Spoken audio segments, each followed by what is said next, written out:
रामचंद्र भगवान की जय। श्री रामचरितमानस के सुंदर कांड के अंदर पांचवा जो सोपान है उसमें यह प्रसंग आता है। लंका में रावण बैठे हुए हैं और उस सभा में विभीषण भी हैं और विभीषण अपने भाई को समझाते हैं कि आप बड़े हैं और मैं आपसे भीख मांगता हूँ कि जानकी जी को श्री राम जी को वापस देने हैं।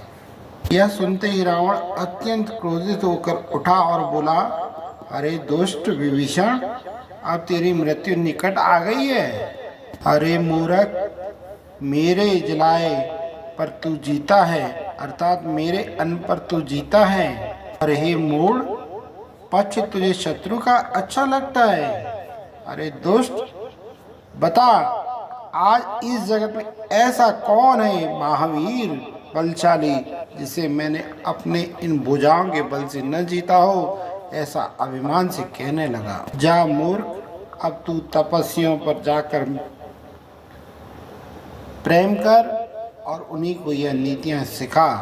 विभीषण को उसे लात मार दी, परंतु छोटे भाई विभीषण ने लात खाकर भी उनके चरण पकड़ लिए और कहने लगे, विभीषण जी कि आप तो मेरे पिता के समान हैं।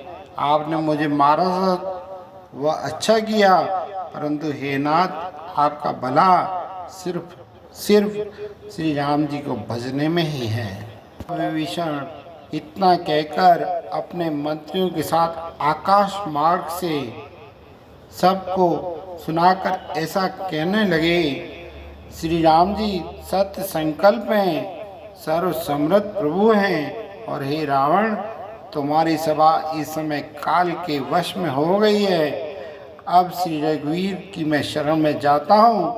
अब मुझे कोई तुम दोष कभी मत देना।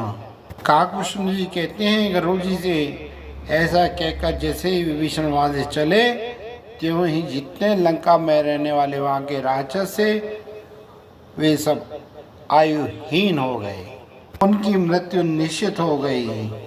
विभीषण जब राम जी के पास पहुँचे तो वानरों ने देखा कि शत्रु का भाई यहाँ आ गया है। विभीषण को पकड़कर और श्री राम जी के पास लेकर आ गए। तब विभीषण श्री राम जी से कहते हैं, हे कृपा और सुख के पुंज श्री राम जी, मेरा अत्यंत असीम सौभाग्य है जो मैंने ब्रह्मा जी और शिव जी के द्वारा सेवित युगल चरण कमलों को अपने नेत्रों से आज देखा है। श्री रघुवीर श्री राम जी ने कहा, हे सखा सुनो, मैं तुम्हें आज अपना स्वभाव कहता हूँ। जो सब कुछ छोड़कर मेरी शरण में आ जाता है वो मनुष्य मुझे मेरे प्राणों के समान प्रिय है। तब उन्होंने विभीषण को कहा, हे लंकापति, सुनो, तुम्हारे अंदर भक्ति के सारे गुण हैं, तुम मुझे अत्यंत प्रिय हो।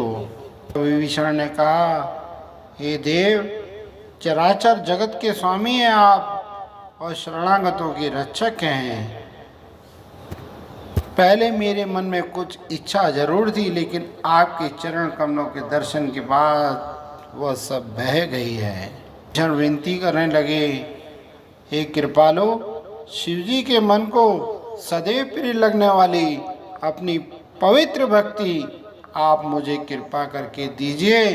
तब प्रभु भी प्रसन्न होकर श्री राम जी उसे एवं अस्तु ऐसा ही हो कहकर रणधीर प्रभु श्री राम जी ने तुरंत ही वहाँ से समुद्र का जल मंगाया और कहा, हे सखा, तुम्हारी इच्छा नहीं है पर जगत में मेरा दर्शन अमोघ है, वह कभी निष्फल नहीं जाता है। ऐसा कहकर श्री राम जी ने विभीषण को राज तिलक कर दिया। उसी समय आकाश से अपार पुष्पों की बारिश होने लगी। विभीषण जी को अखंड राज दे दिया। और देते वक्त प्रभु कैसे हैं, जो संपत्ति शिव रावण दीन दिए 10 मात, सोई संपदा विभीषणी, सकोच दीन रघुनाथ। शिव जी ने जो संपत्ति रावण को उसके 10 सिरों की बलि देने पर दी थी, वही संपत्ति श्री रघुनाथ जी ने विभीषण को बहुत ही सकोचाते हुए मन में उसे लंकेश बना दिया।